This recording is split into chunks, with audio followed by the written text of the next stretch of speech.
Hoje nós vamos falar então sobre o José Dirceu, ele que foi ministro da Casa Civil do governo Lula e depois, ele ficou preso por um tempo e inclusive ele recorre, de condenações impostas inicialmente pelo ex-juiz Sérgio Moro, depois referendadas pelo Tribunal Regional lá do Rio Grande do Sul, mas a situação então do José Dirceu tem ganhado os holofotes, seja porque ele recentemente, Guilherme, recorreu ao Supremo Tribunal Federal para que a suspeição do ex-juiz Sérgio Moro, que foi colocado no caso do presidente Lula, também se aplique ao caso dele. Então ele pede isso em 2 processos penais, seja por essas declarações que ele tem dado de forma recorrente agora. Inclusive, Bosco, eu queria te perguntar, para a gente iniciar o nosso programa, como que você vê esta reabilitação da figura do José Dirceu no debate público dentro do PT? De fato, ele se impôs uma quarentena, ele estava muito mais quieto do que está agora, né? Agora ele está mais à vontade, Porque parece que esse caminho judicial que se viu ao Lula e a quase toda a população aí da Lava Jato, vai servir a ele também, E essa perspectiva parece que deu a ele o ânimo para voltar. É cedo para dizer a vida partidária, Mas ele já está voltando ao cenário político e no estilo de sempre. Ele sempre foi o perfil estrategista do PT, Aquele cara que pensa, por exemplo, hoje nós vamos ter a oportunidade de ver que ele já está pensando em 2026, a renovação do Senado, como vai ficar lá na frente, que é um típico de quem está trabalhando na estratégia, E os recados que ele dá aí para o PT, e para a esquerda de uma maneira geral, me pareceram bastante lúcidos. Vamos ver se a gente aqui na sequência concorda com isso, Mas eu acho que o Zé Dirceu volta para ficar no cenário político. Tenho essa convicção, porque acho que o caminho judicial vai ficar liberado para ele e ele parece bastante confiante nisso. Está falando muito à vontade, já está falando de coisas internas do PT, de coisas do governo, de renovação do partido. Quer dizer, ele voltou a ter um lugar de fala ali e certamente isso vai se consolidar. A gente vai ver aí ao longo no curto prazo, já dá para imaginar que isso vai se consolidar. Cleomar, não é à toa que a gente está falando do José Dirceu e das falas dele, porque tem um peso muito grande o que ele diz, sendo que ele foi um dos nomes assim, de muito destaque no governo Lula, para a eleição primeiro do Lula. Ele ajudou a fazer todo aquele arranjo político que levou Lula ao Palácio do Planalto pela primeira vez. Essa figura também é um nome no PT que as pessoas ouvem, por mais que discordam, ouvem dentro do PT. Então, como você tem visto essa volta dele, inclusive a dar pitacos ali dentro do partido, Afonso, é uma pergunta excelente. Eu creio que tem 2 elementos importantes aí. O primeiro deles foi tratado pelo Bosco, quando ele trata a figura do Dirceu como esse grande estrategista do PT. E eu me arriscaria a dizer que mesmo no período em que Dirceu foi mais discreto, ele sempre seguiu dando os seus pitacos e ajudando o PT a passar pelo período mais trevoso da história partidária, que é sobretudo do impeachment de Dilma Rousseff, até o ano de 22, quando o partido volta à presidência da República. Creio que essa é a primeira camada importante para a gente prestar atenção. A segunda delas, e aqui eu vou aproveitar um gancho dos elementos que o Bosco trouxe, envolve também uma tendência que a gente começa a ver dentro do desenho do sistema político de, em algum sentido, tentar passar a impressão de que o debate público vai voltar para as mesmas forças de antes do fenômeno Bolsonaro. Quer dizer, no mesmo caminho que a gente tem essa reabilitação do atual presidente, Lula, a gente tem a reabilitação de figuras como Aécio Neves e agora a gente tem o José Dirceu vindo. Então, assim, em determinado sentido, é como se houvesse uma força institucional, um interesse institucional para normalizar o sistema político, tratando normalização como aquilo que existiu pré-16. Então, eu creio que a gente vai ver aí também se o eleitor concorda com isso, porque aí, parafraseando o Garrincha, todo treinador tem a sua estratégia. Você só tem que combinar com o adversário se ele vai fazer aquele movimento que você coordenou. E eu creio que as municipais vão dar aí uma medida desses processos, mas é sempre muito interessante ver alguém que está olhando o jogo e pensando no futuro. Eu, particularmente, por trabalhar com análise de risco político, faço isso todo dia. Então, é sempre bom quando você vê alguém do sistema que está fora da roda girando e do moedor de carne da eleição, e está falando, olha, eu tenho que preocupar com aquela tendência que vai acontecer. Guilherme, deixa eu tentar avançar um pouquinho numa coisa que eu estava pensando. Muitos se queixam, as pessoas, de que o Lula tem poucas pessoas que ele ouve mesmo, os conselheiros mais históricos do PT, e claro que o José Dirceu é um desses nomes, mas ele ficou, por exemplo, muito discreto na campanha do Lula agora, nesse terceiro governo, né? Não se falou muito do Dirceu, embora, claro, que ele tenha esse trânsito com o presidente da República.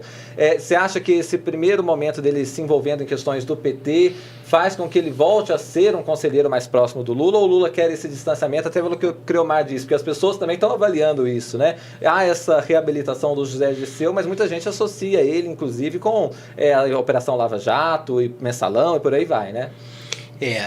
Afonso, tem algumas coisas aí que a gente tem que botar em perspectiva. Primeiro, não existe mais, por uma série de motivos, essa relação Lula-Dirceu como houve no passado. O Dirceu não tem trânsito com Lula hoje. Eles não têm um cotidiano de contato, eles não se falam cotidianamente, eles são afastados a ponto de amigos dos dois, pessoas do PT que conversam bem com os dois, não saberem dizer nem qual foi a última vez que os dois estiveram no mesmo ambiente. O que pode ter ocorrido, mas foi tão reservado que as pessoas não sabem dizer quando foi, né? O Dirceu é crítico ao governo Lula. Essa manifestação que ele deu para o blog lá do PT foi a segunda vez que ele falou publicamente, e pelo menos alguém da imprensa pegou, né? Nesse caso foi uma entrevista. A outra vez foi no mês passado, início de dezembro, quando ele falou num evento público de uma corrente do PT chamada Avante. Por acaso, por total sorte, tinha um repórter que trabalhou comigo lá no evento, porque sabia que havia o Dirceu lá e outros petistas que iam falar, e assistiu tudo, e o evento foi transmitido, tá no Facebook dessa corrente chamada Avante. E ele fez essas críticas já em dezembro. Falou até um pouquinho mais, falou também que ele não sentia que houvesse debate interno dentro do PT, mirando muito a Gleisi. Acho que é uma coisa que a gente pode falar aqui hoje sobre o porquê disso. E o Dirceu está se preparando para disputar, de alguma maneira, talvez não na frente, mas compor uma chapa que vai disputar uma eleição, mas não é uma eleição para eleger um quadro público, é para a eleição interna do PT em 2025. Ele vai disputar essa eleição de 2025, não necessariamente como o nome a disputar a presidência, mas compondo uma chapa que vai disputar com a outra parte da Construindo o Novo Brasil, que é a corrente dele, a CNB, que hoje é representada pela Gleisi, dirige o partido. E ele está se preparando para isso. Então ele vai soltando essas críticas e também como uma forma de fazer o Lula lembrar que ele existe, né? E de passar por aí e de ter influência de fato no governo, para além do que ele já tem de influência no partido, que segue muito grande até hoje.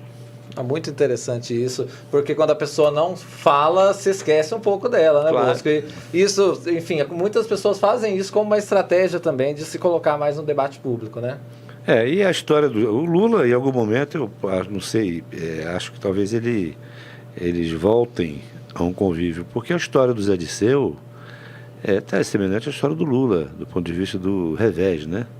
Quer dizer, também foi preso, na ótica dele, principalmente do Zé Dirceu, preso pela causa.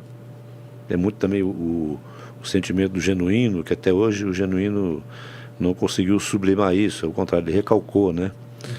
E aqui não é nenhum juízo de valor, é só o fato. Sim. Porque ele achava que aquilo que ele fez lá atrás, ele fez pela causa. Aquilo não tinha um ganho pessoal, não havia nenhum tipo de apropriação daquilo que foi considerado desvio no mensalão e tal.